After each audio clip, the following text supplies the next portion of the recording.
Hi. So today I'm going to be filming a whole mess of a video. Basically, I just made my video where I talked about the entire Percy Jackson and the Olympian series and the plot of all that, and the clear next step was to move on to Heroes of Olympus, which is the spin-off series of Percy Jackson and the Olympians. It builds directly off of stuff that happened in the first series, and it has a lot of the same characters but some new characters, all that fun stuff. And so I want to try to summarize this as well. So these are all the books in the Heroes of Olympus series. I have 2 copies of the House of Hades. Wait, that's not right. Yeah, it is. The House of Hades. These are out of order. So these are the same book, but here, oh my god, there's too many. I can't carry them all. This is the series, and so as you can see, it's a lot longer than the PJO series, and so I'm trying to not make this video literally 5 hours long, because I thought my PJO video was gonna be nice and brief, but it ended up being 3 hours long. So I'm gonna be I'm gonna talk about the things that I want to talk about, and then the stuff that I'm this is boring, skip, I'm not gonna talk about. So what that means is essentially I'm gonna be skipping a lot of the quest stuff, and mainly just talking about the characters and the overarching plot and all that fun stuff. So what I'm gonna do is I'm gonna go through each book, this is the first book, and I'm gonna do a little exposition section, which is gonna be more than the literal exposition. It's gonna be the kind of beginning of the book where everyone's kind of figuring out what's going on and all this stuff, and then basically everything leading up to the quest will be in the exposition section, and then I'll do the quest section, which will be very, very brief, literally 2 minutes long, just because there's a lot of stuff that happens. That's when all the Greek monsters and all that lore stuff gets mixed in there, and it's just not super important to the overall plot. And then I'll do a little resolution thing to explain how the book ends, and how it leads into the next book. So that's what I'm gonna do for all 5 of the books, to just try to make this as quick as possible. So yeah, okay, so I'm just gonna start. I'm gonna get started with the first book, which is The Lost Hero, which is actually my least favorite book in the series. Sorry. It's just not, it's just my least favorite. I'll get to why as I explain the story.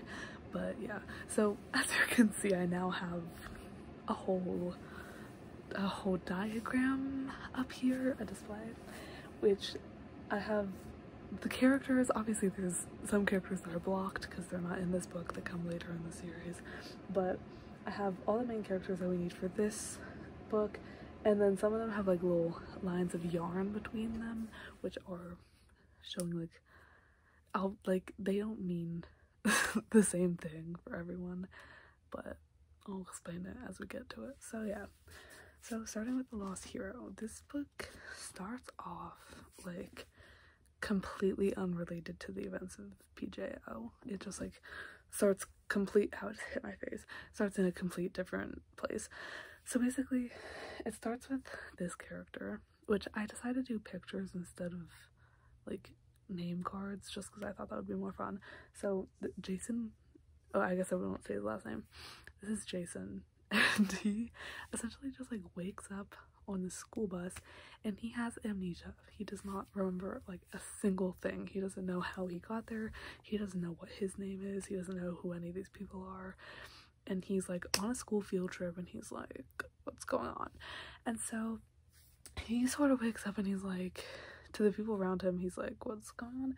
And his 2 friends, none of these people are there, but Piper is his girlfriend, but he doesn't know who she is, but she's holding his hand, and she's sitting next to him, and she's what are you talking about, what's going on? And this is Leo, who is his best friend, and they all go to this school together. It's a school for delinquents, because they've all done stuff except for Jason to get them in this school, which I guess I'll explain all the characters now. So I don't want to explain Jason yet, just because he doesn't know who he is, and so he kind of over the whatever. Leo's basically like the comic relief character. He's very sarcastic and self-deprecating and like silly and all that stuff. And he has a lot of past trauma, which revolves around the death of his mom. And he also has a secret ability which he doesn't tell anyone, which is that he can control fire, but he like keeps that to himself. He doesn't show it, he doesn't do it around anyone. And that's sort of like, that's how his mom died, and so he feels very guilty for that. It was because of the fire that he created. And so after that, he like moved from foster home to foster home, or not foster home, I guess like orphanage. Like I don't think he was ever in foster homes, but he just kind of moved around a lot, was never really in one place. And so that's how he eventually ended up in the delinquent school, because he just like ended up there. So then there's Piper, who she lives in Nevada? No, she lives in Arizona, doesn't she? Yeah. She lives with her dad, and she has this weird like persuasion ability. She just like asks people to give her things, and they do, and then it like comes back to bite her, and people accuse her of shoplifting, and that's how she ended up in the school. But like she's like, but I didn't even, she's like, but they just gave it to me. And so like they've got some weird stuff going on, but like they don't tell anyone, they keep it to themselves, and so they don't really draw the connection there. And then Jason just like has no idea anything about him. So yeah, so they're on this field trip. Basically they go to the Grand Canyon, and at the Grand Canyon they're attacked by one of their classmates who turns out to be a monster. And they have, I don't have a picture of him up here, but their like chaperone for the field trip is Coach Hedge, who's revealed to be a satyr. He's their protector, and he's supposed to be the one to get them to Camp Half-Blood. And so all this stuff's being revealed to them. There's like monsters, and they're being told that they're demigods, and they're really, really confused. And so they're at the Grand Canyon. The fight is over, and they're just like, what's going on? And Annabeth Chase shows up on a little chariot, and she shows up and she's like, where's Percy Jackson? And they're like, who's Percy Jackson? They're like, we don't know who that is, we've never met that guy. And she has basically been given a prophecy, I think, that she's been led to them and told that they have like a clue to like where Percy is, because apparently Percy's missing. That's Percy, by the way. Percy's missing. And so they're like what should I do? Also, I should say all this fan art is by Viria, except for this, which is just on Google, because I'll explain it later, but it's just Mother Nature, so it's just a Google drawing. All of this is by Viria though, because we love Viria. But anyway, so yeah, that's basically, they're like, who's Percy Jackson? And she's like, Percy Jackson's missing, which is like huge bomb drop. Like we're like, what do you mean Percy Jackson's missing? What do you mean? So yeah, then Annabeth takes them back to camp, and immediately when they arrive at camp, Leo gets claimed by his godly parent, which is Hephaestus. Wow. And so that's like the god of like forging metals and like building and mechanics and stuff. And so that's super cool. And I'm pretty sure Will Solus, wait, Will's on here. Will Solus, who is being covered up by this paper, but he's not really in the book. He's just in this beginning part. So that's Will. I think he's the one that kind of shows Leo around and shows him to the Hephaestus cabin. But I guess I'll just talk about that now then. Basically, Leo goes in towards the cabin, and he's told about this cabin curse that they have. Which is like Charles Beckendorf, who's the old head counselor to Hephaestus cabin before he died. Like, I guess they just have like their counselors just keep dying, I guess. I'm not sure. So yeah, it's really weird. And the whole cabin's kind of like a mess, because Charles is gone, and that he was like their leader. And so Hephaestus cabin's in a really bad mood. And so yeah, Will just kind of showed him around camp. Then Jason, when he arrives, they start to notice that Jason has this like weird tattoo on his arm. It says SPQR and it has like a weird symbol on it. And Annabeth's like, that's weird, that looks like a Roman symbol. And it's like, what's that about? And so I'm pretty sure Jason at that point goes and talks to Chiron or something, or like he goes off because everyone's just like, who is this kid? And so they're trying to kind of like figure out what his deal is. And now he has these like Roman tattoos on his arm, and he has these like vague memories sort of coming back to him, and it's a lot. So he kind of just like goes off. So that leaves Piper. She doesn't know who her godly parent is, and her and Annabeth go off and do a little tour. And so basically, to quicken it up a little bit, on that tour, Annabeth and Piper just become closer. They become pretty quick friends. Piper gets her weapon, which is like a knife, and it used to be Helen of Troy's knife, so that's pretty cool. And eventually they meet Rachel Elizabeth Dare, who's only in this book. She's not in any of the other books, but they meet Rachel, and Rachel blurts out this prophecy at Piper. So yeah, I don't remember what the prophecy was. The prophecy was for the quest. I guess I should also mention that Piper's dad is missing, and so she's trying to find her dad, and she's now got this prophecy that's like sending her on a quest. So yeah, basically time goes by. They basically just like get accustomed to camp a bit, and then they're at a campfire one night, and Jason kind of just shows up like over time, talking to Chiron and figuring stuff out, memories coming back. He is like, yo, I'm a son of Zeus, and he never like officially gets claimed, he just kind of knows.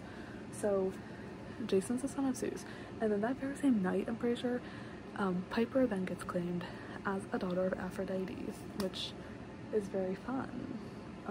But she's not that very happy about it, because a big thing for Piper is that is she half Cherokee, or is she just a full Cherokee? I'm not quite, I guess she won't be full. She's half Cherokee, and so she's been like tied to her looks for a lot of her life, and she hates when people objectify her and like you know what I'm saying. So she hates the idea of being like a child of Aphrodite and being all about like looks and beauty and love rather than like intelligence like a child of Athena would be. So she's not too happy about it, but yeah. And so that's kind of all of the exposition that happens. But then these three, Jason, Piper, and Leo, they go off on the quest. And so basically now we're gonna get into the quest part of this. So this is gonna be pretty quick, because I don't like the quests, you don't need to talk about them a lot. They just like go to different gods and stuff or whatever. So basically the whole point of the quest is that Hera is missing and is in trouble, and all of the gods are like acting weird, like they're not doing their jobs, they're like not communicating, they're like not there essentially, but like it's like weird. And so everyone's just like, we need to find Hera, figure out what's going on. And along the way, this series deals a lot with giants, a lot of which I don't know the names of because they're just like long and Greek and crazy.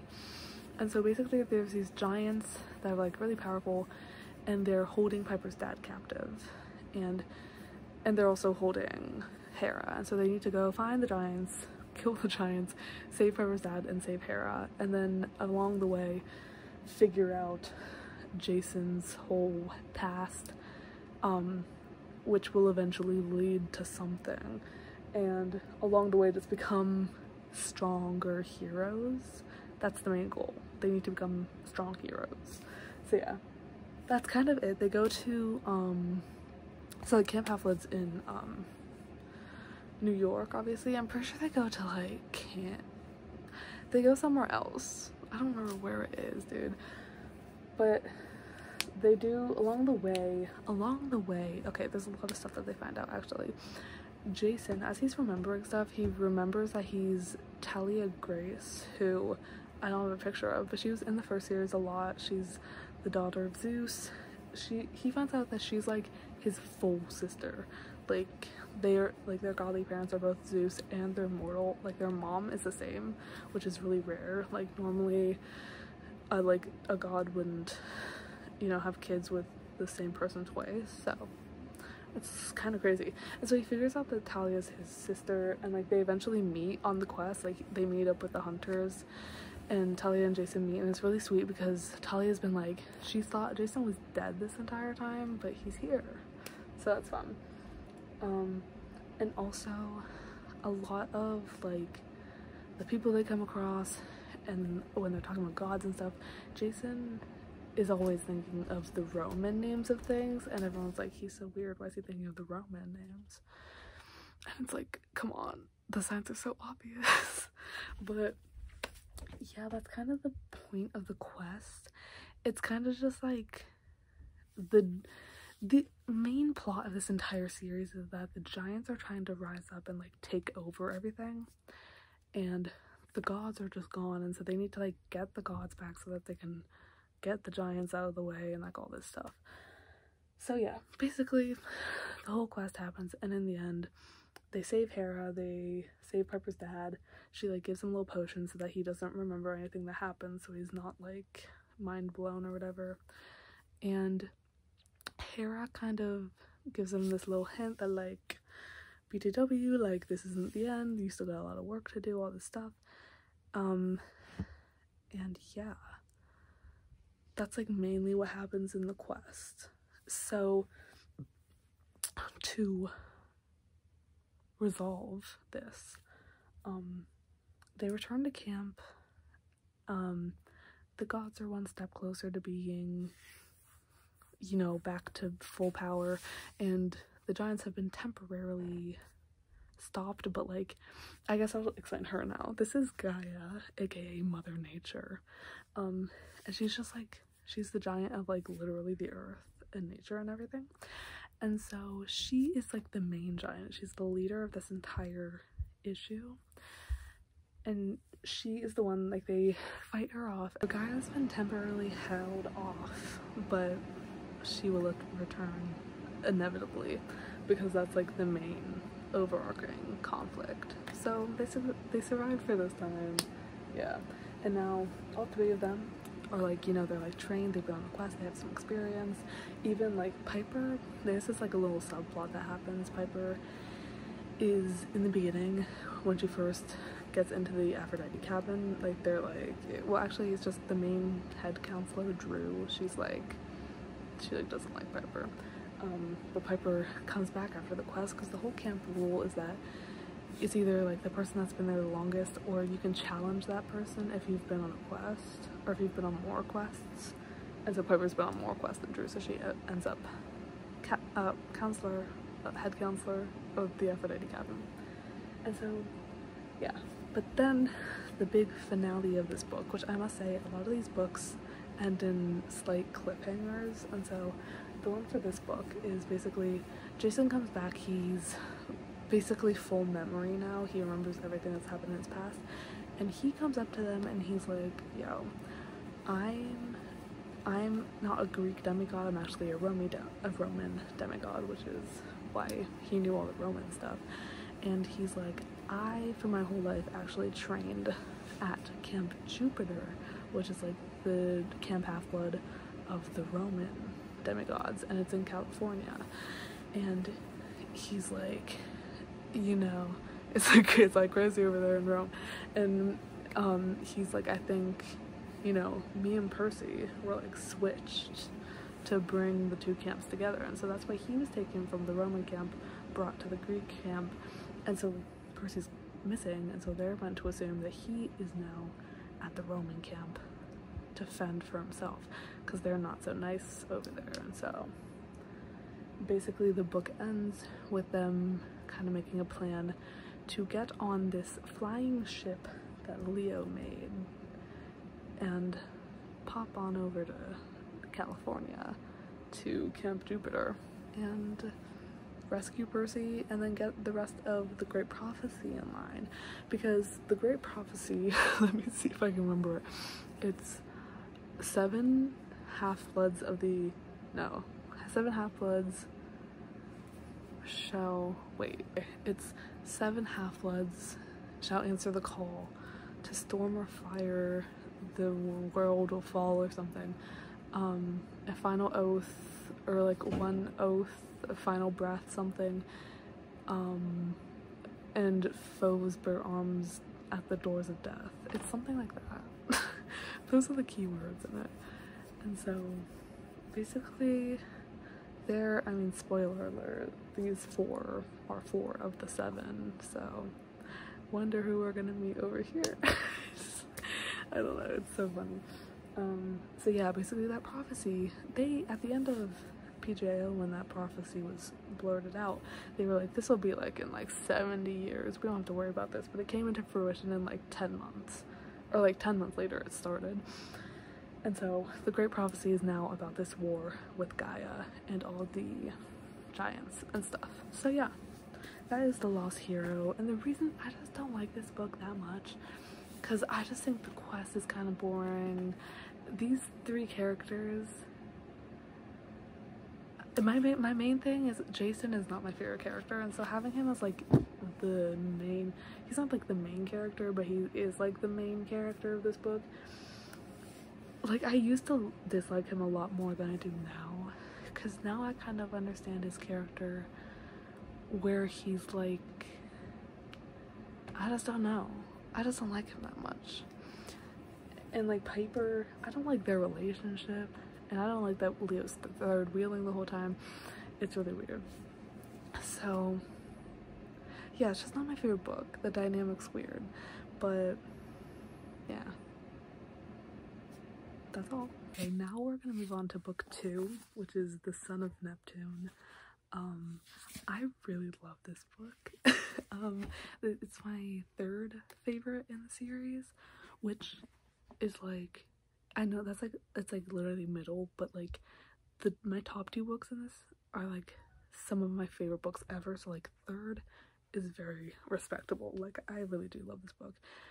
And honestly, like with The Last Hero, how it was about these 3 demigods like going on this quest, like The Son of Neptune is pretty similar in format, but here's where it's different. So this book, obviously, I'm just gonna say this right now, Son of Neptune. Neptune is the Roman version of Poseidon, so the book is basically Son of Poseidon, which is obviously Percy. So it starts out in Percy's POV, and wait, I should also say, okay, in The Lost Hero, the book goes between Leo, Piper, and Jason's POVs, all, which didn't happen in the first series. First series was just Percy's POV, so now we're getting a lot more POVs. It's very interesting. So anyway, it starts in Percy's POV, but it does go between Percy, Hazel, and Frank's point of views throughout the book. So yeah, basically the thing that's different about this book is that we obviously know Percy, which is very exciting that we're like getting to read from his POV again and all this stuff, but now we get to see him going to the Roman camp, which is like this whole new thing that we've never seen before. And so that's kind of why, like, for me, like in The Lost Hero, it's like they're going to Camp Half-Blood, which is like fun because we love Camp Half-Blood, but we've seen it before so many times. This is like a whole new thing, but it's with Percy figuring it out as it goes. It's so interesting. So basically, Percy is like in the middle of nowhere in California, and he has no memory other than Annabeth, which, like, I'm ill. But the only thing he remembers is Annabeth, and I don't think he doesn't remember that it's his girlfriend. I don't think he literally just remembers like Annabeth's name. So yeah, but he's like in the middle of nowhere. Eventually he finds his way, he's like fighting monsters, but he fights his way to the entrance to Camp Jupiter, which is like under a bridge. Like, I don't know where it is.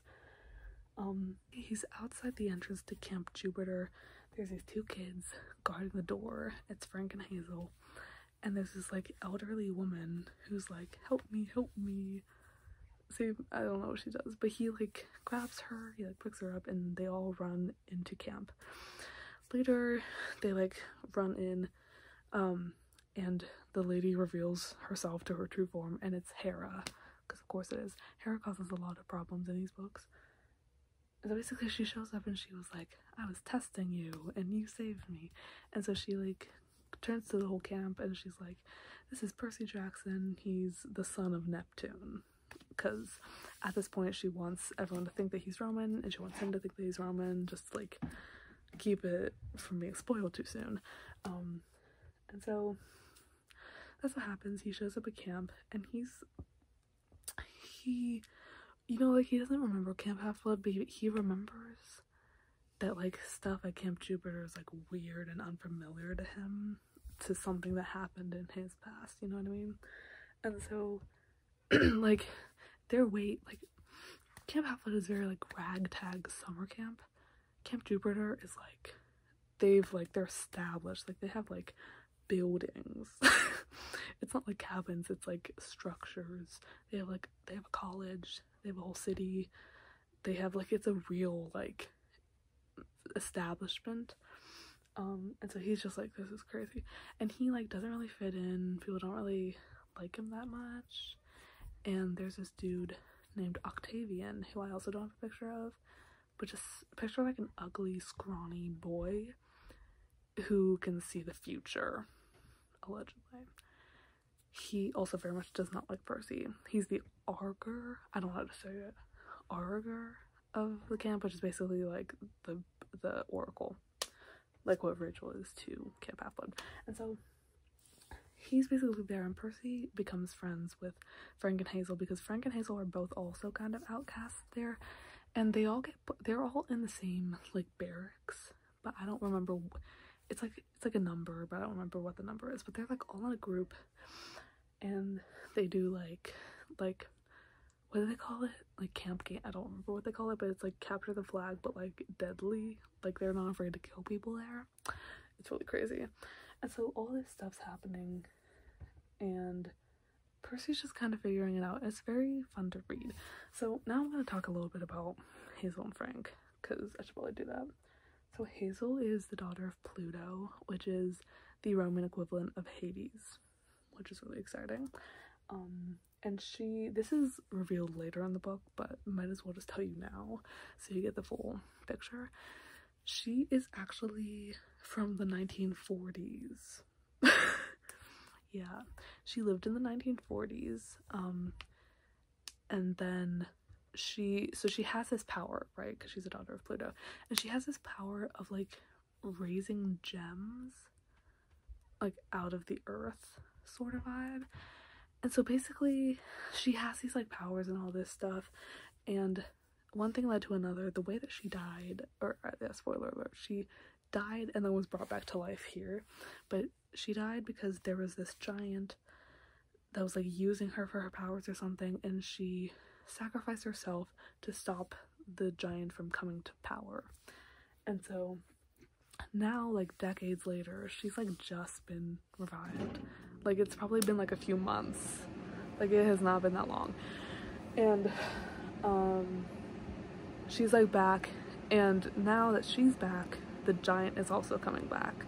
So that's like a main conflict of the book, and how she was revived we'll get to in just one second. But Frank is also the other character. He has been at camp for like a year, I think, and he's unclaimed, and he's like, dude, like come on. Let me be clear. Frank is like one of my favorite characters. He's really funny and I just love him.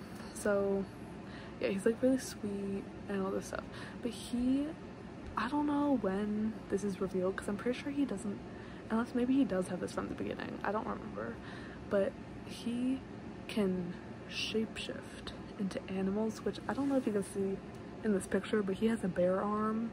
That's why he has a bear arm, because he can turn into animals. That's like one of his powers, but I'm pretty sure he doesn't know that at the beginning. I'm not sure. Another thing about Frank is his life is tied to a piece of wood. There's this like branch that he has that literally if the branch burns, he dies. So that's another thing just to keep in mind. But yeah, so then back to how Hazel was revived. So Hazel, being a daughter of essentially Hades, was revived by her essentially brother, Nico D'Angelo, which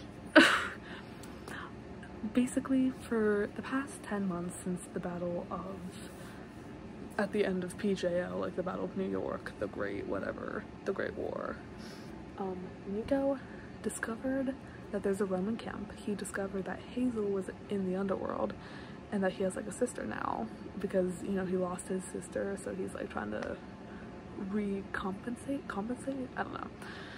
And so he brings Hazel back to life, and he's just been chilling at the Roman camp, and he has not told anyone. Like, he knows that this camp exists. He's been chilling out there. Everyone at camp knows Nico.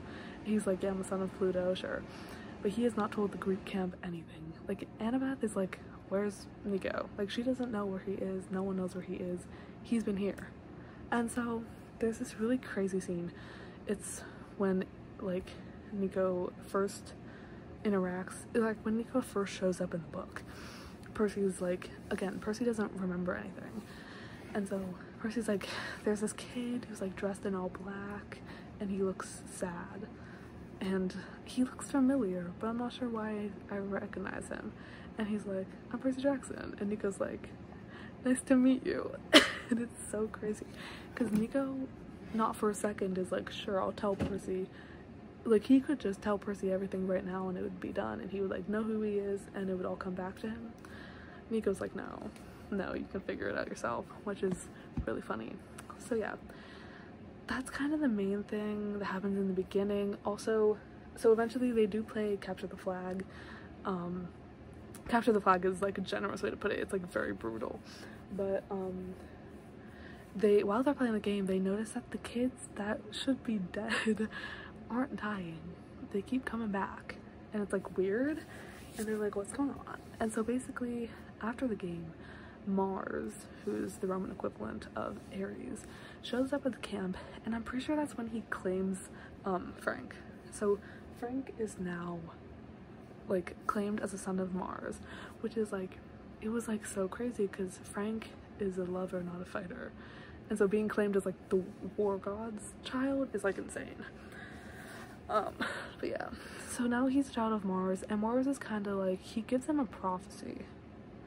I don't quite remember what the prophecy is, but he's basically like, there's this god who's being trapped up in Alaska, and it's like Thanatos, I'm pretty sure is the god's name.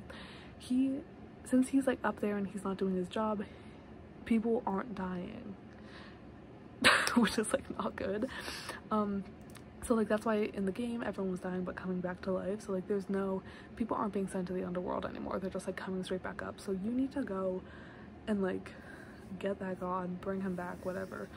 And you need to, the other giant is the one that tried to kill Hazel, but she sacrificed herself so that he couldn't come to power.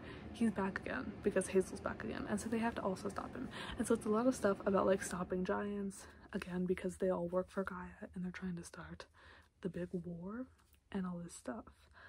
So yeah, I really want to read the prophecy. Let me see if I can quickly find it.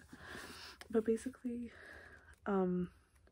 Percy and Frank and Hazel are immediately like, we're going on this quest, because I don't remember who it was like destined for or proposed to, but they do end up going on it. And so basically they just need to get to Alaska. So now we're gonna get into the quest part of this whole thing, which again I don't really remember. This quest I do remember being more entertaining than the other one. So wait, I feel like I missed it.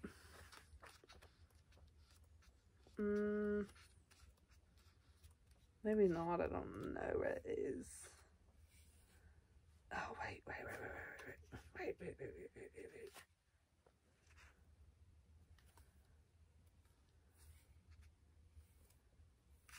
Okay, I don't remember where it is. But they're going on a quest. So this is the whole quest part. I don't remember. I do remember they do meet Ella, who is a harpy, who's kind of like a bird person thing, and she has I don't know if this is all harpies or just Ella, but she has like a photographic memory. Like she remembers every single book she's ever read, and it's like this huge thing because like she remembers all these documents from like ancient Rome that have been like, there's like one copy of it or the copy was destroyed or like something like this. So she has like such unlimited knowledge in her brain, which is just like, that's just cool. They end up going to Frank's grandma's house at some point, which is like really fun. Frank's grandma is a slay character. Frank is Canadian, by the way, which isn't really that significant, so it doesn't really matter, but yeah. Basically, they're just like going north. And so they go through Canada, they see Frank's grandma, and then they get to Alaska, and they fight the giant, and they win, is essentially what happens there. And then they go back to Camp Jupiter, and there's like there's a giant there too, so they defeat him too. And then basically they're like heroes, they're all this stuff. Percy gets named Praetor. Wait, oh my god, I forgot about Raina. How could I? So essentially the ruler, like picture, she's like the head counselor of the entire camp kind of thing, but they call it Praetor. I don't know if I'm saying that right, but it's Reina Ramirez. Hold on, Reina Avila Ramirez Arellano. That's her name. And she's Praetor, but everyone's like, there's normally two. There's normally a boy and a girl as Praetor, and they're like, well, the other Praetor went missing. His name was Jason Grace. Hold on. His name was Jason Grace. And so Jason used to be Praetor of this camp, but now he's gone and missing, which now it all kind of makes sense because like Percy was kind of like the head of his camp and Jason was like the head of his camp, but like Rando was also the head, but like I guess I had to swap two boys, I don't know. So yeah, that's like all the tea. And so in his absence, Percy gets named Praetor like immediately, I guess. I don't know how that makes sense, but he does. And that's kind of all that happens. Frank, I guess I should also say this, Frank and Hazel start dating at the end of the book because they're so cute, which is why there's a lion there. Yeah, that's honestly kind of all that happens in the Son of Neptune. There's a lot of more itty-bitty stuff that happens, and it's pretty funny as well. It's got a lot of great character moments. So yeah, but then at the resolution of the book, I guess, at the very end, Percy, like Jason at the end of The Lost Hero, is back to full memory, which, by the way, these two books take place at the exact same time. Like they happen in sequence with one another. So Percy's back to full memory. He like remembers the whole Greek camp thing, and he kind of like talks about it, like he introduces that idea to everyone. And the whole thing is that Greeks and Romans the whole time don't like each other, and so all the Romans are kind of like, we don't really want Greeks hanging around here, but they're coming anyway. And so the book ends literally right as Leo, you can't see him, but Leo's flying ship, the Argo 2, is about to arrive at Camp Jupiter.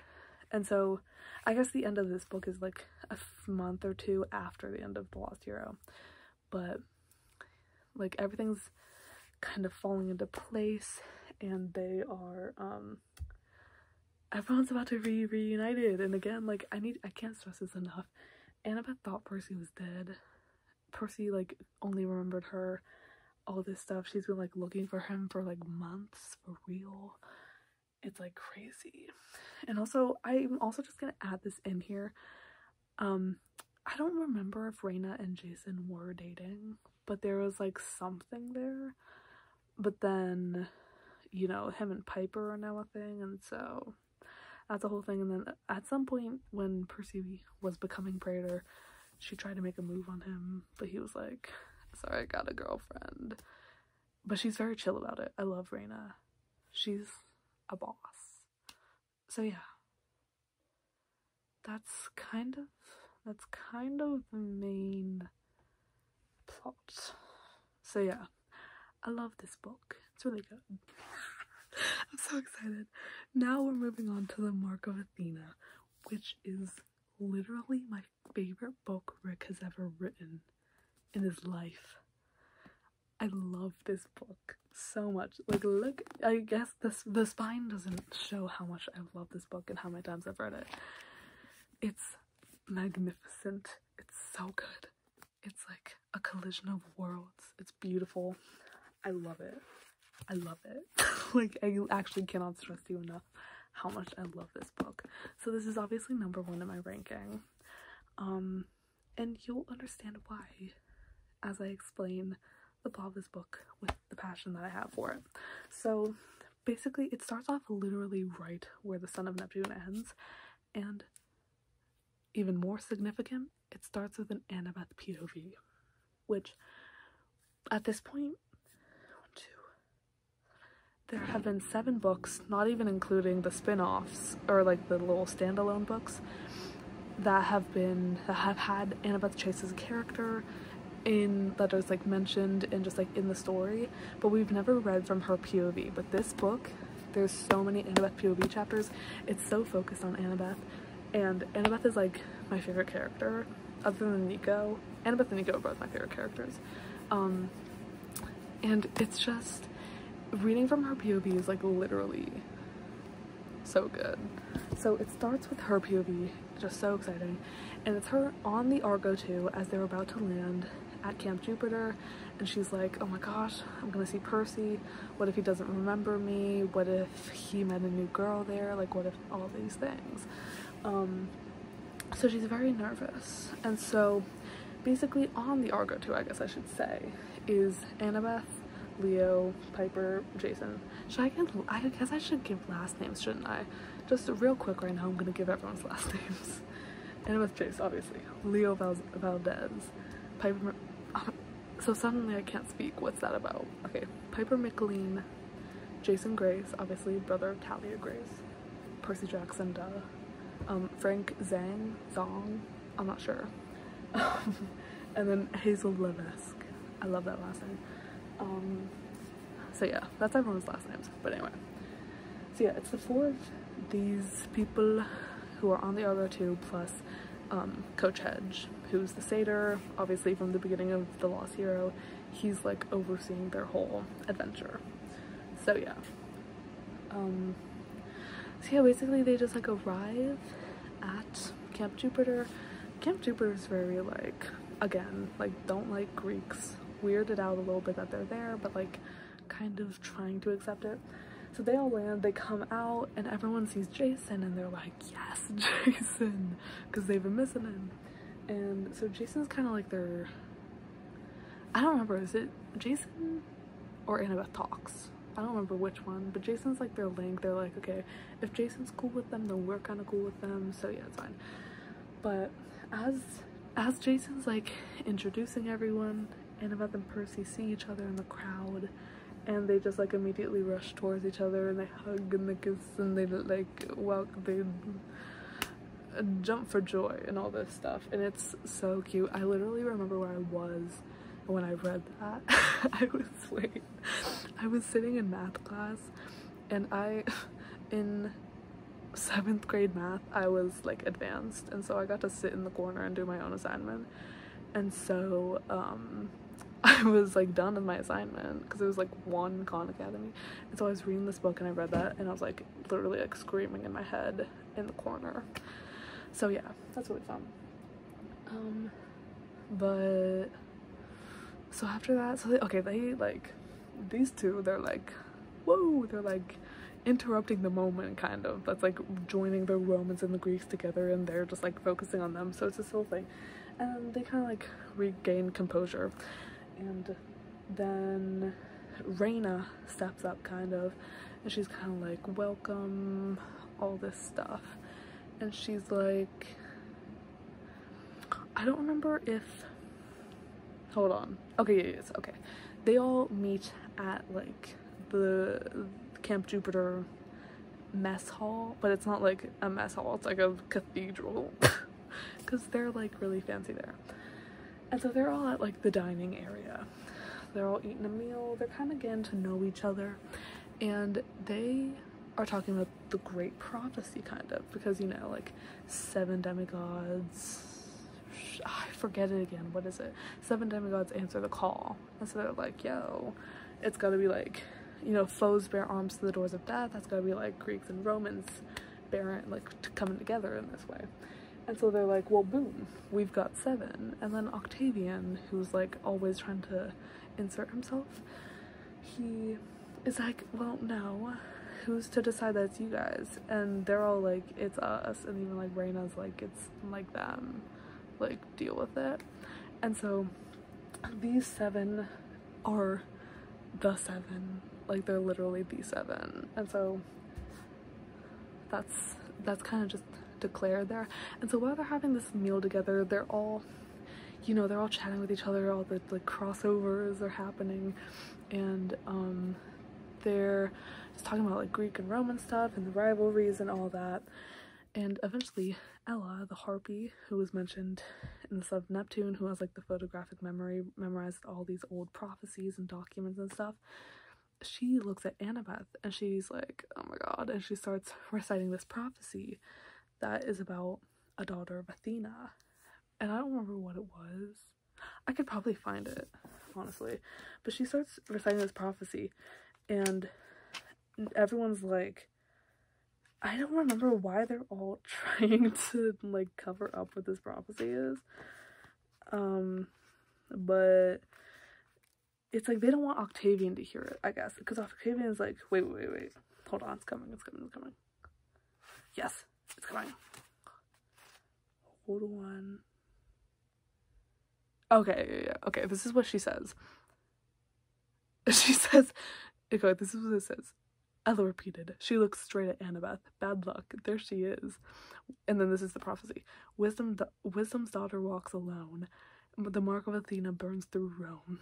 Twins snuff out the angel's breath, who holds the key to endless death. Giant Spain stands golden pale, won through pain from a woven jail. And then she starts like seeing it again. And they're all like, Ella, stop. Because I don't want people knowing this prophecy about Annabeth, because it's like spooky. And so yeah, they're like, shut up. But then that's like a little teaser of like what's to come. And so eventually they finish their meal, and Reina's like, Annabeth, we should go take a walk. And so they're like walking around New Rome, and Annabeth is seeing all this stuff, because Annabeth, the little architect, she's like looking at it and she's like, this is crazy. And also all the Greeks are kind of shook, because they're like seeing a whole civilization of demigods where they're not like dying by the time they're 20. It's like kind of like sick here. And so they're kind of walking around, and Reina and Annabeth start talking about the Mark of Athena, which is like obviously like the Mark of Athena.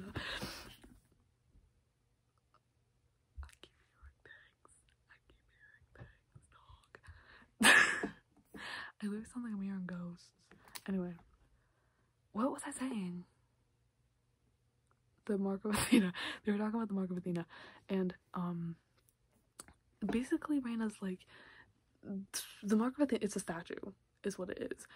It's this huge statue that the Greeks had, and then the Romans stole it, and then that's like what started the whole rivalry.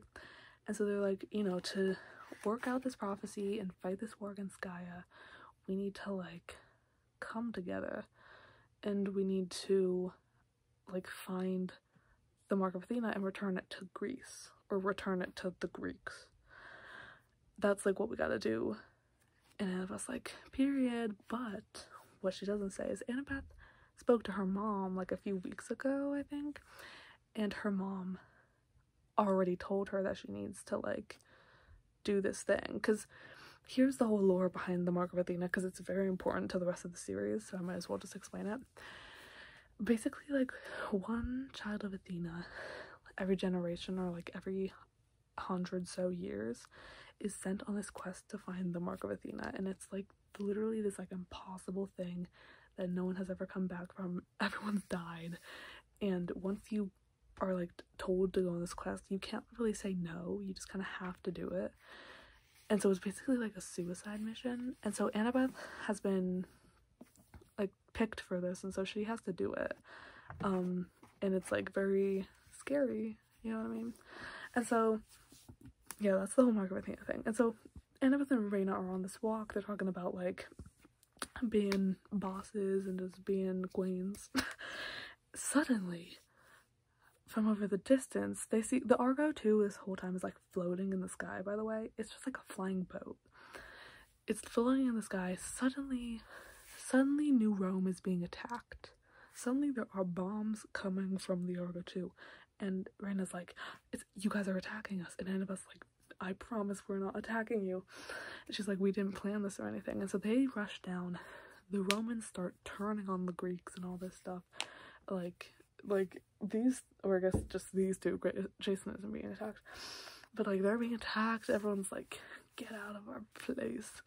And so as they're all being attacked and stuff, this is when the 7 demigods are like, okay, we need to go. And so, like, especially like Frank and Hazel are a little more hesitant to go because like that's like their people, and they're like, are you attacking us, like all this stuff. But eventually all 7 of them get on the boat and they kind of start the great prophecy. So yeah, it's very cool. And so now this is sort of the quest part. There's like a few things that happen. Basically, immediately the ship is kind of destroyed, and so like the first thing they do is they go get stuff to repair the ship, where actually something significant does happen. So this whole time that Annabeth has met Leo, wait, I didn't mean that. Hazel, I was looking at the curly hair. Hazel has met Leo. Hazel's been like looking at him weird.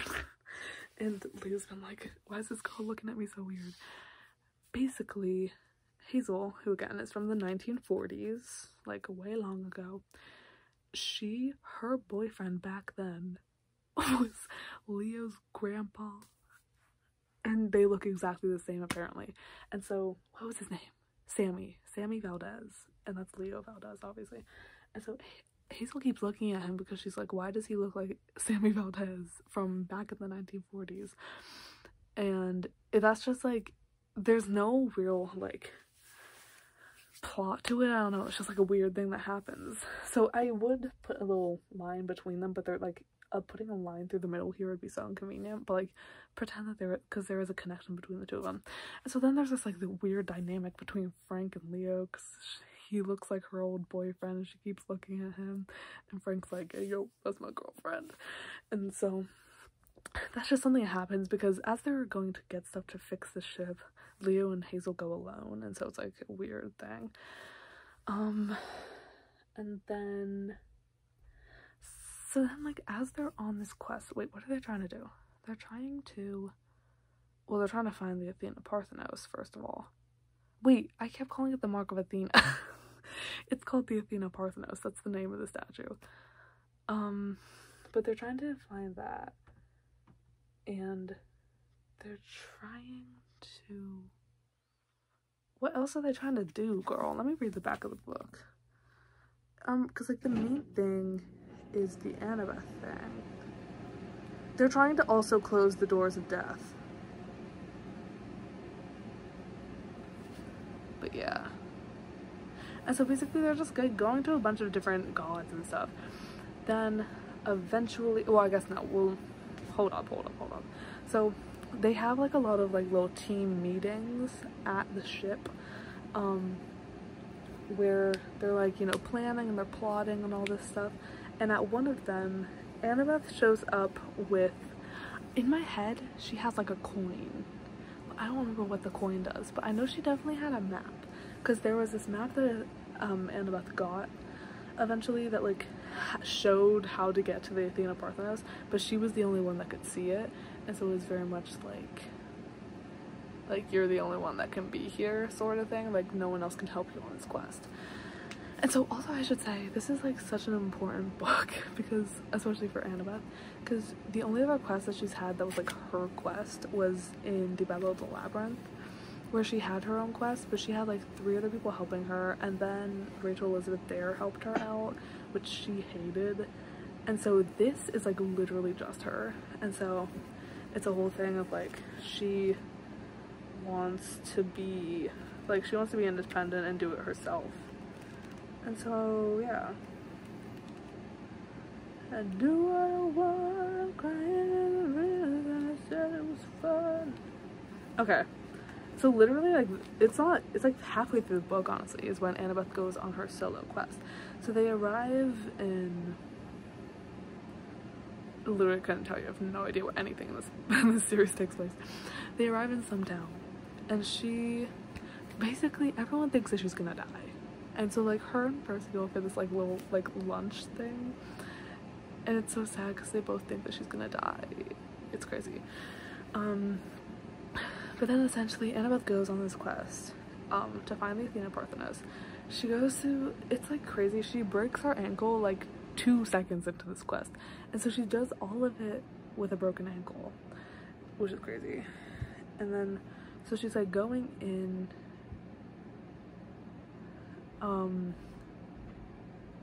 I don't remember if she knows this from the beginning, but basically the Athena'S is guarded by Arachne, which is like a spider person. I don't know if she's like the goddess of spiders or whatever, but she's like a spider.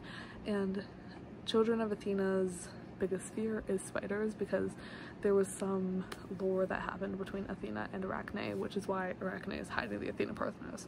So something else that happens this whole time is that they're running away from the Romans. That's what happens. It's basically just like the Romans and the Greeks are fighting each other the whole time. Okay, anyway, back to the quest. So Annabeth, eventually, she just basically has to go through these whole like trials and stuff. There's like mini games during the quest, but then she arrives at Arachne's lair. It's like all these spider webs and stuff, and it's the Athena'S. And down there, like, Arachne makes all these little like inventions and all this stuff out of spider webs and all this stuff. And so Annabeth basically has to outsmart this spider to get the Athena'S out.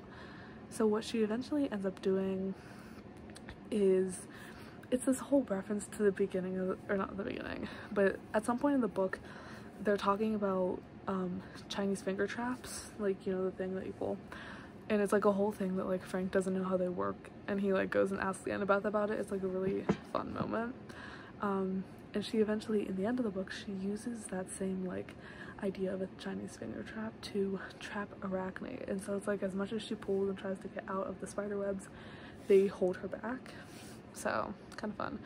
And so Annabeth then takes the Athena'S. How does she take the Athena'S? Or I guess like no, because it's like a huge statue. She ties Arachne up and like tricks her, and then they're like under the ground, like deep under the ground, almost in like underworld level. And so she's like way down there, and everyone else is like up there, and they come to save her, but things are like crumbling and stuff. And so she's like, y'all, I got it, like come get it. And then there's like a pit in the floor, and Arachne's being like pulled towards it, and she falls down, and they find out that that pit is Tartarus. And so they're like really close to a Tartarus pit, so it's like, oh, that's kind of spooky. But Percy comes down, and Percy comes down, and he's like, Annabeth, you did it, like he's so proud of her, all this stuff. And then like everyone else is trying to like get this Athena'S up, because it's like huge. And so they're all very preoccupied, but I think I've skipped a major part of the book. Okay, backtrack for a second. At some point in this book, Nico, who again, like in the Son of Neptune, right, he was at Camp Jupiter, but at some point, like when they were in their quest in the Son of Neptune, or after they, I think it was during the quest in the Son of Neptune, because he wasn't there when all the Greeks showed up at the Roman camp. And so at some point Nico left, and he did his own little thing to try and fix the whole doors of death situation, and he ended up being trapped. And so he was like stuck in the underworld, and he eventually was like in Tartarus, and he went through Tartarus alone, and like survived all of it on his own, which is like insane, especially as a child of Hades, which, like, if you don't know, Tartarus is like the worst layer of the underworld. It's like impossible to survive. And as a child of Hades, there wasn't any mist to like make him like not be able to see the true horror of it. Like he saw the whole horror of Tartarus, there was nothing to mask it. So that's really spooky. But they ended up like saving him and getting him back. But he was like traumatized from it, like even worse than he was before, like from Bianca's death and all that. He is just like really going through it. And so basically when they get the Athena'S and Percy's down there and Annabeth's down there, Nico is also there at the bottom. But then suddenly Annabeth like feels a tugging at her foot, and it turns out that there's a little piece of spider web that is still attached to her, that is also attached to Arachne, which is being pulled down the pit. So Annabeth is like, what's that? Something's being pulled at my leg. And then suddenly she's like flying backwards. She's about to fall into the pit. And then Percy is like grabbing her. But like, let me explain this to you. The cliff is like here. Percy is like holding onto the cliff. And he's like holding onto Annabeth with his other arm. Annabeth's fully dangling into the pit. And so everyone's like screaming, but it's like sad, but it's honestly so funny because Percy and Annabeth are screaming for help, Nico's screaming for help, I'm pretty sure Hazel's screaming for help, but the rest of them are trying to get the stupid Athena'S out because it's huge and so hard to carry. And so they can't hear them, they're just like, move the thing. And so Percy and Annabeth essentially accept their fate, because the whole thing with the doors of death is that one side of the doors of death is in the house of Hades. Spoiler alert. And the other side of the doors of death is in Tartarus. And so for them to like close the doors of death and fix everything that's going wrong there with like people dying but then coming back to life, they have to close it from both sides. And so the whole time they were like, well, does one of us have to go to Tartarus? Is there any way we can do this without someone going to Tartarus? And so at that point, Percy and Annabeth about to fall in, they were like, well, I guess we have to do this anyway. And so they kind of just accepted their fate. And Percy lets go and they fall into the pit. But before they drop, Nico's like, not Nico. Percy says to Nico, who's like standing right above them and is trying to help them out. He's like, Nico, just let us go. Take the rest of them to the doors of death, like, you got this, we'll meet you there on the other side. And then they drop, and that is where the book ends. So as I said, cliffhangers, this is the most insane one because everyone thought that Percy and Annabeth were like dead. So yeah, isn't that fun? I just love this book. Like, it's just the way that all 7 of them have POV chapters, the way they're all like interacting for the first time, they're becoming friends, all this stuff. It's super cool. Yeah, I just love it. Yeah. Okay, so the next book is The House of Hades. I again have 2 gorgeous copies of this gorgeous book. This is my second favorite book in the series. This is a lot of people's number 1. I think just the fact that in the Mark of Athena, all 7 of them are like together the entire time and they're all like interacting. That's personally like, I just love that. But The House of Hades definitely has some like crazy plot that is really good. So yeah, basically, I honestly, to be so for real, do not remember a lot of the details of this book. I always forget them. But yeah, so basically, here's the thing. They're trying to get to the doors of death. They're trying to prevent a war between the Greeks and the Romans, and they're trying to prevent Gaia from rising and all the giants from rebelling against the gods. And they're also trying to save Percy and Annabeth, which is kind of tied in with the doors of death situation. Let me see. Wait. Hold on, I'm reading the back of the book. It's coming. Wait. Okay. Yeah, so like the back of the book basically says what I just said, so I'm basically perfect. They're basically choosing between whether they need to return the Athena'S to camp, preventing a war between the Greeks and the Romans, or saving Percy and Annabeth from the doors of death. And so they essentially choose at this point to go to the doors of death. And so Nico's sort of leading them there because Son of Hades, he just kind of knows what's up. But I'm trying to like remember like what happens. Oh wait, I do kind of remember what happened. So basically, it goes between, the entire book goes between POVs from Annabeth and Percy as they're in Tartarus, surviving and going through to the doors of death, which is the part that I personally remember the most, just because it's like Percy and Annabeth, dude. Wait, oh my god, the Percy Jackson book comes out really soon. I forgot about that.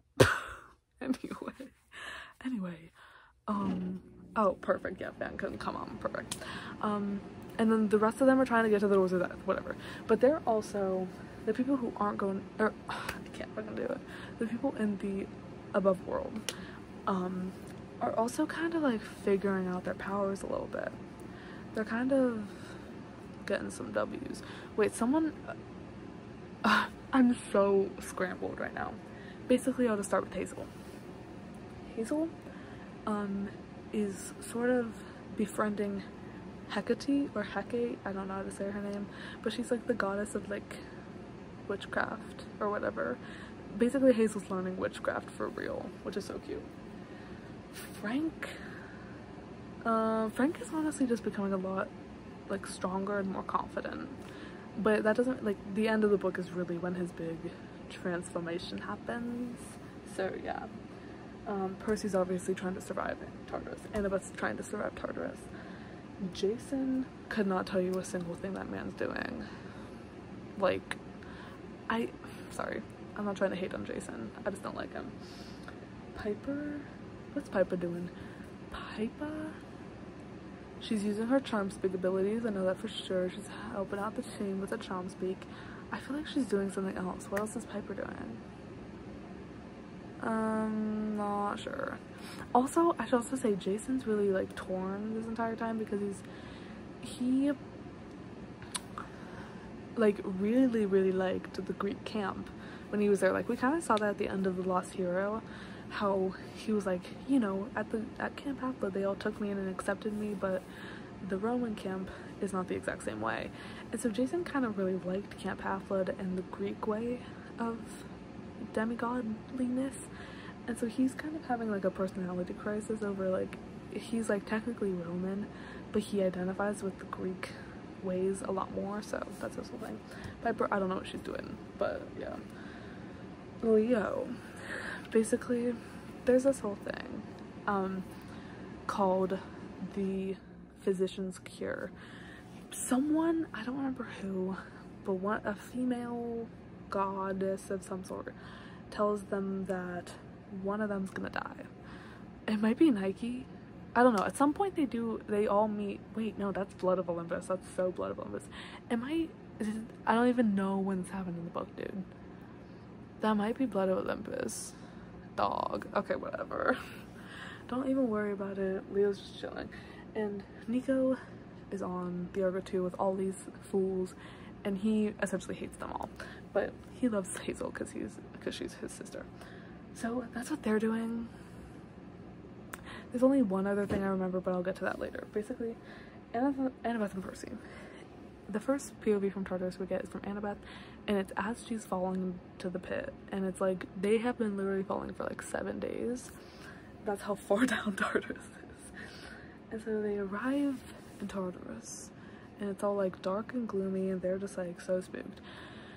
And so as soon as they get there, they're like, we need some water, and they go to this river, and it's like a river of fire. And so they're like drinking fire, but as they drink it, it's like hydrating them, so it's like working, but it feels like they're drinking fire, so it's like kind of a lot. And so they're just kind of going through Tartarus. Should I flip to a random page and like see what's going on? I think I should. Here's a Piper POV.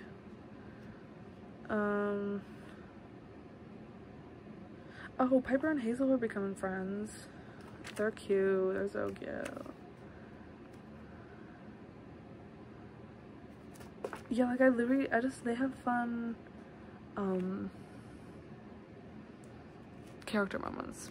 Also, this book is when Leo meets Calypso, who's been sitting up here this whole time with no mention.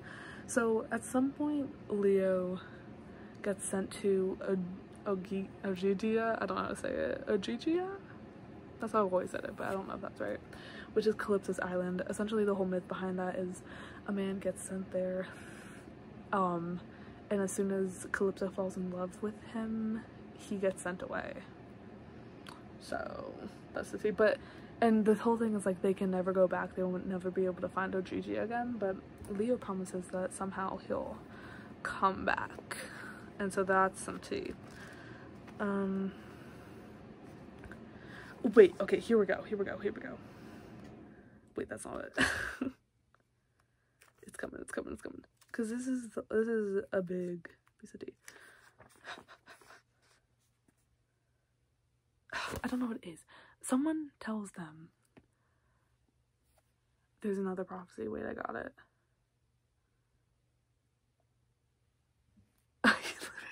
I don't remember this book.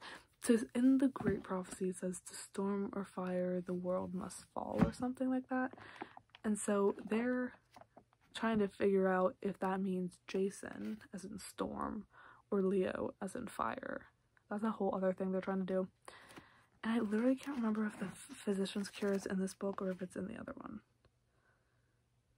Hold on, I'm literally gonna check the Wikipedia. Okay, I'm back. I got this. So basically, I got a little ahead of myself with some of the plot. So before Leo goes to Ogygia, there's a very, very, very important, I'd say literally the most important scene in the entire series.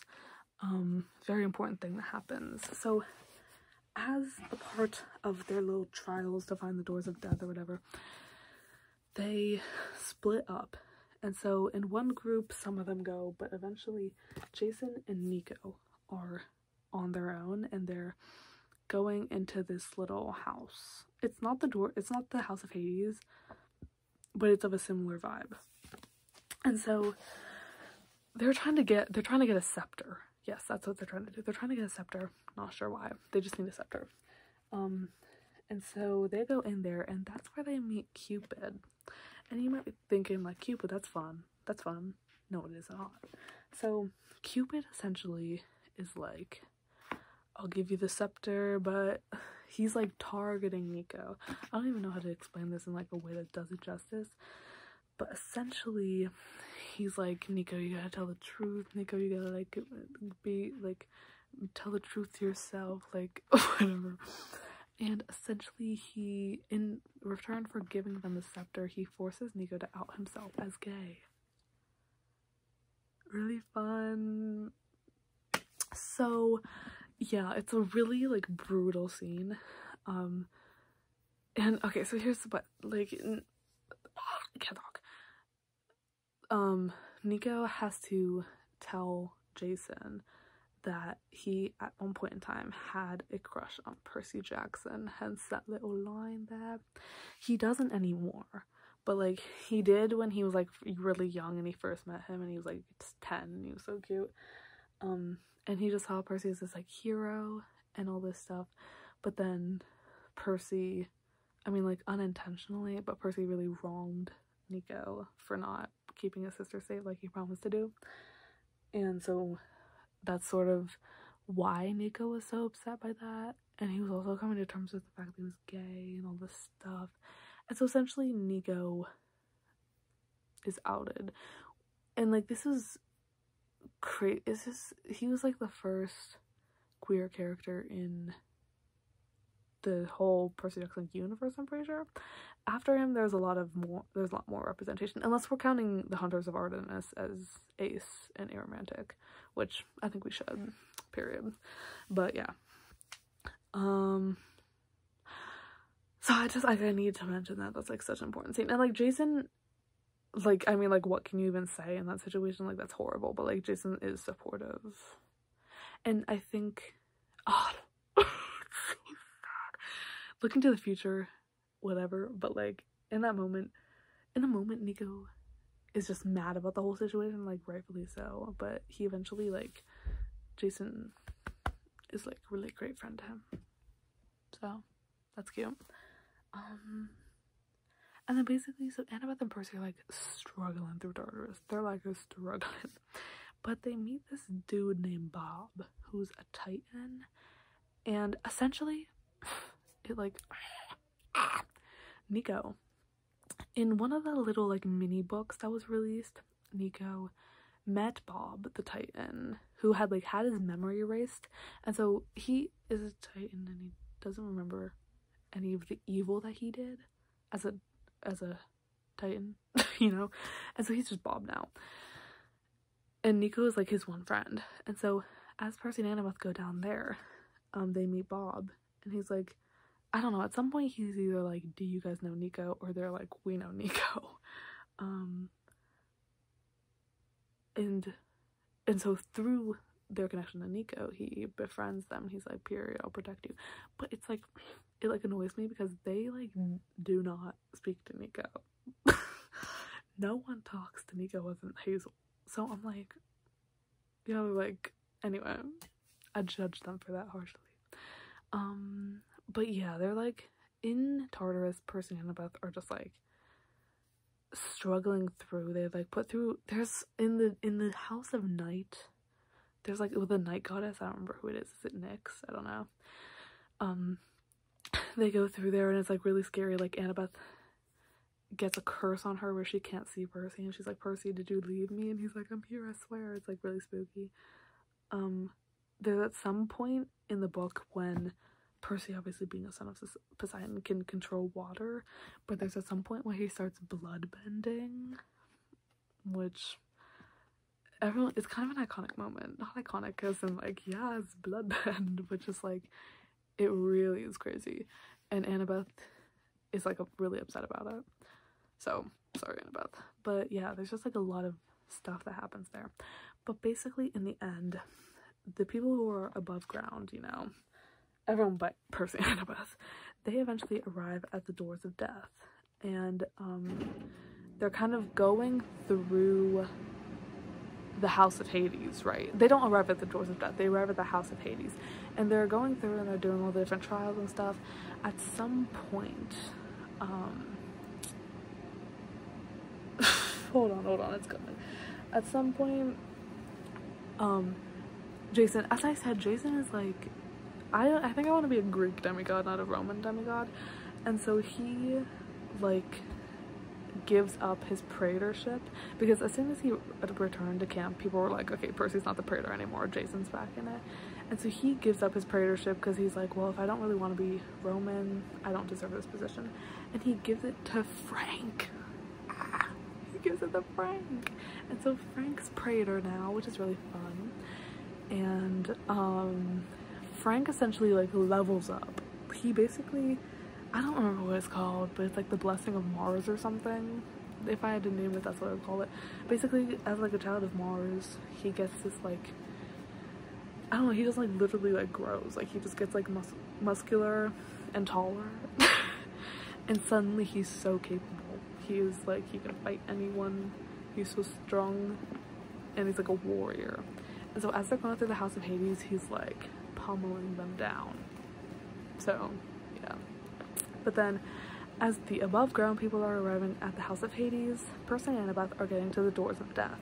And so, at the doors of death, it's revealed, it's like literally a door. Like, it's literally a door. And, well, actually it's not, it's an elevator, which is even crazier, I'd say. So they arrive at the elevator and they find out essentially, let me backtrack. This whole time, Bob the Titan, right, has been saying that he's like so excited to escape. And Percy and Annabeth are like, yes, if you help us through Tartarus and we get through this together, you know, we can all get back to the normal world together. We can escape through the doors of death. And they're like, period. But they arrive, they get past all these monsters and stuff, and they arrive at the door, at the elevator, and they find out that one of them has to stay at the bottom and like hold the button as they go up. And so like it's kind of revealed that like not all of them can go up. And so Bob the Titan, my man, he's like, you two go, I'll stay and hold the button. And it's so beautiful. And he like sacrifices his life above with seeing the stars and the sun and all that stuff. And he's like, I'll stay here and I'll hold this button so you two can go and finish your business up there. It's so sweet. So Percy and Annabeth get in the elevator and they're like going up and it's so slow. And basically it's this whole thing that like if Bob lets go of the button, or if they get to the top and someone on the other side, as in like Hazel, Frank, Piper, Jason, Leo, if they're not also pressing the button, then they get like, Percy and Annabeth essentially get killed. Like they get like sort of just like fizzled out. Like they sort of just cease to exist, to put it nicely. Because like as they're going up in the elevator, they're going like through the literal like levels of the underworld, and so if anything messes up, they just like get dispersed into the underworld. So it's like a lot of pressure, and as they're going up, they're just like freaking out.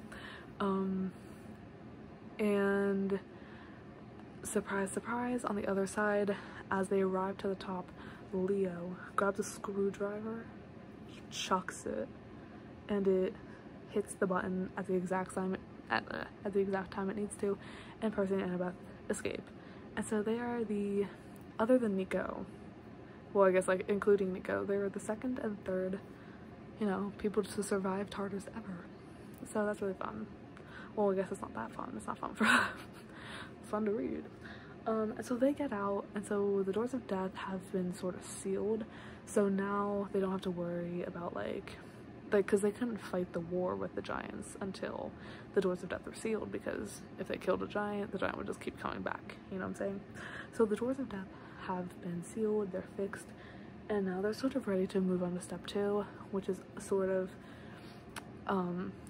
to return the Athena'S, and then to also go to Greece and fight the giants. But that's the end of the House of Hades, so we gotta wait for Blood of Olympus to get there. So yeah, that's all that happens in the House of Hades. Okay, so next is the Blood of Olympus. This is my second to least favorite book in the series, which I think a lot of people would agree with. A lot of people don't like this book. I personally don't hate it. I just think there's parts of it that I'm definitely like bored, but there's parts of it that I like really like. So, and honestly, okay, here's the thing. This book is told from 5 different POVs. It's told from Jason, Piper, Leo, Nico, and Raina's POVs. And so, my personal opinion, again, with these 3, I just can't. I don't know why.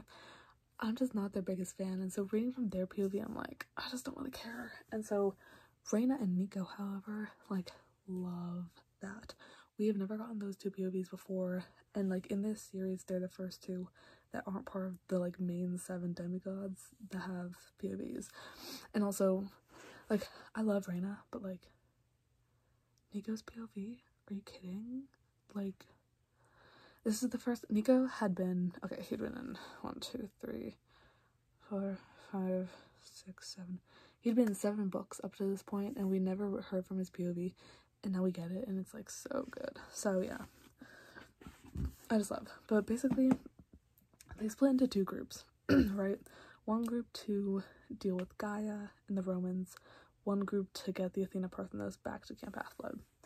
And so Nico and Raina, and also Coach Hedge, who's not up here, they are taking the Athena'S back to camp, because they think if Raina, a Roman, right, if she's the one that returns it to camp, they're like, period, a Roman returning it, that would be such a good omen, as like the Romans took it way back then, all that stuff.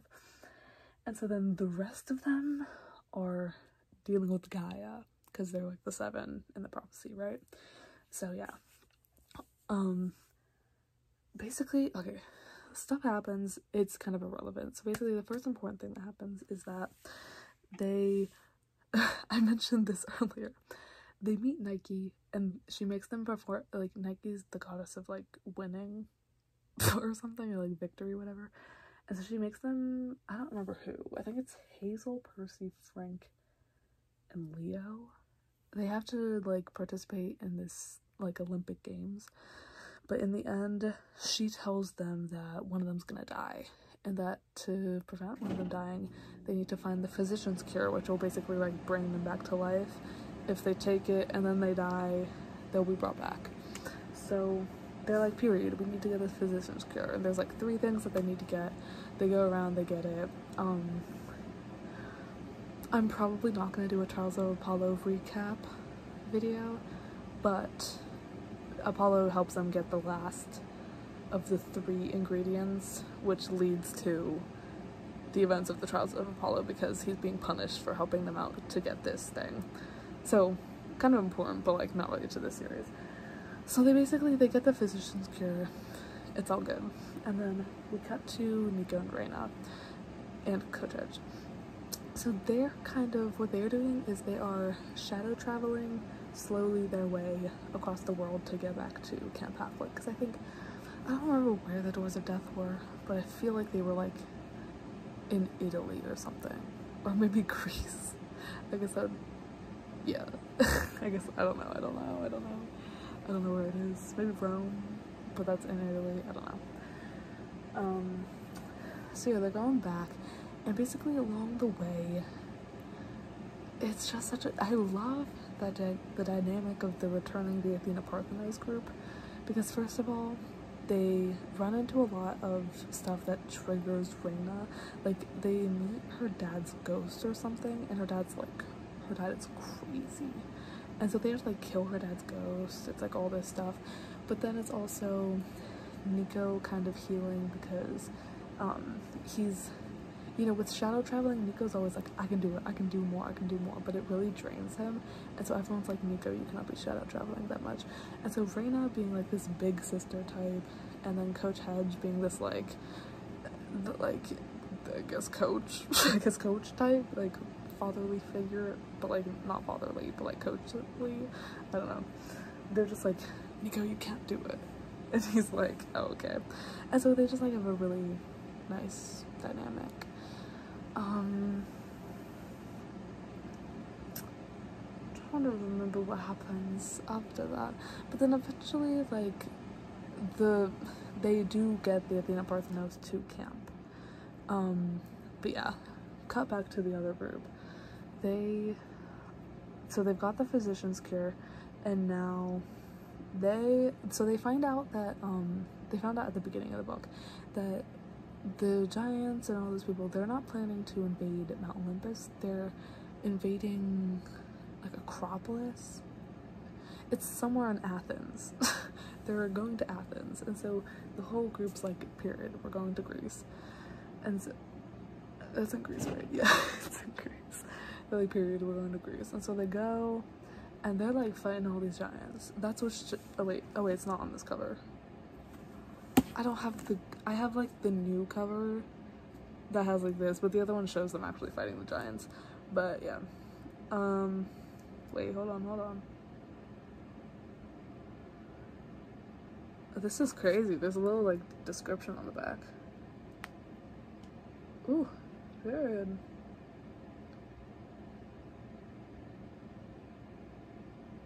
Okay. Anyway, they're in Greece and they're fighting giants, and they're kind of winning. But then, as they're fighting the giants, I'm pretty sure gods show up and help them, but I don't quite remember. As they're fighting them, Percy gets injured, and he gets a nosebleed, and the blood of his nosebleed goes and it hits the earth, and that is what wakes Gaia. A stupid nosebleed. And so, as the blood hits the floor, that means Gaia, way back at Camp Half-Blood, they're in Greece. Back at Camp Half-Blood, Gaia is awakening. So basically, Zeus is like, no, and he zaps them, and he transports them to Camp Half-Blood. And so they show up at Camp Half-Blood, and they're like, period, we're here to fight Gaia. And then Piper just like charm speaks at Gaia, and is like, go to sleep. And then Gaia goes to sleep, and that's like, that's literally it. Like, I couldn't even. And then I don't know what happens after that. But like, okay, sequence is not my thing. Backtrack a little bit. Backtrack to Nico and Reina and Coach Hedge arriving at Camp Half-Blood with the Athena'S. So as they arrive, camp is like preparing for a war against the Romans, because the Roman camp is like, they're approaching. They're coming to Camp Half-Blood. And so at camp, Nico finds Will Solus. They don't meet, they've already met, but like they haven't really talked. And so he finds Will Solus and he's like, or Will Solus starts talking to him. So I'm just gonna start calling him Will. I don't know why I'm saying his full name. Oh, that's him, by the way. That's Will. And so Will basically just starts talking to him, and he's like the one person that treats Nico like a normal person. Not like, everyone's scared of him, bruh. Like, everyone's scared of him, and everyone's like, why is he so like sad all the time? And Will's just like talking to him like, he's like, it is what it is. He's like, he's talking to him how it is. He doesn't like, you know, sugarcoat stuff, I guess. Yeah. And he's just like really nice to Nico. And Nico's like, oh, this is fun.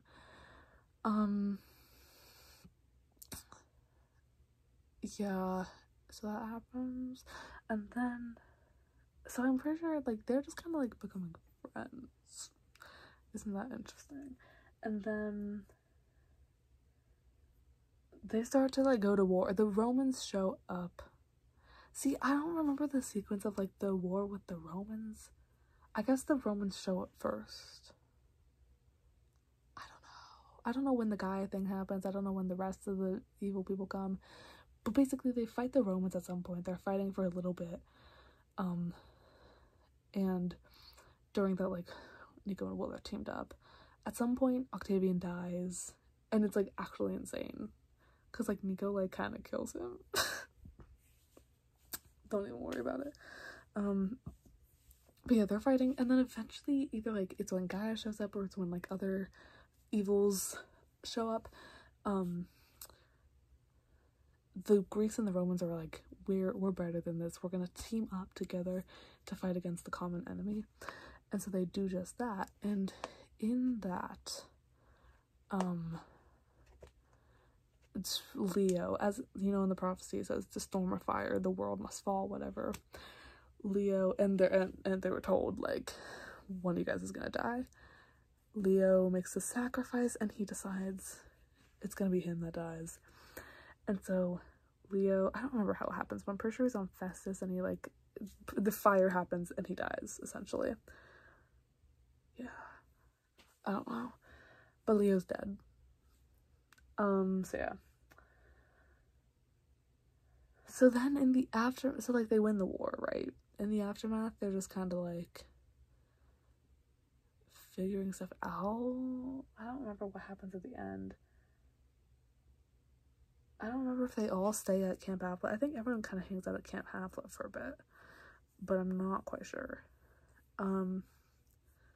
Hard to say, but I know that obviously after the war, the infirmary is gonna be really packed, and Will, being a son of Apollo, he works in the infirmary, and so he's like, Nico, you should help me out in the infirmary. And Nico's like, what? Like, he's like, why would you want a child of Hades, the god of death, to work helping people? And Will's just like, he just like does not. He's like, Nico, I don't care that you're a child of Hades. Like, I see you for you. And basically, they're like in love, which it's like the first time ever that Nico's been happy. So it's a W. It's a W for me. It's a W for me. That's all I can remember. And I know Nico tells Percy that he used to like him, and Percy's like, what? And he eventually figures it out. But I don't really remember what happens at the end of this book. Oh, this is so cute. This is something that, wait, hold on. This is something that Reina says to Nico at the end. And this is kind of showing like the Romans and Greeks coming together. She says, we had one home and now we have two. And then it says, she gave Nico a big hug and the crowd roared with approval. For once, Nico didn't feel like pulling away. He buried his face in Reina's shoulder and blinked the tears out of his eyes. I'm ill. I'm so ill. I can't. So yeah, basically everyone was just like happy and joyful again. You know? And Jason's like all Greek. Yes, Greece. But there's a little epilogue I don't know if it's officially an epilogue, but it's like, it's an epilogue. He's back. Little to everyone else's knowledge, Leo took the physician's cure before he went down with the flames, and he survived, and he went to Ogygia. He went back. He did not lie. In the prophecy, there's a line that says a final oath, no, an oath to keep with a final breath or something. That was the oath, that was the final breath, because he technically did die. He just like was revived, and so his oath was to go back to for Calypso, and he did. And he takes her and they fly off on his dragon, and that is what's shown. Well, I guess it's not the dragon, I guess it's the auger too. This is Leo and Calypso, so that's cute. But like, look at the front cover, I love it. At some point Jason does get glasses. I'm not really sure why. It's the whole thing that like he keeps like passing out and getting hit in the head with things, so I guess he like needs glasses now. So yeah, so they like save the world from the giants. Gaia goes back to sleep while the giants are down under, and the gods have been restored. So that's Heroes of Olympus. Bye.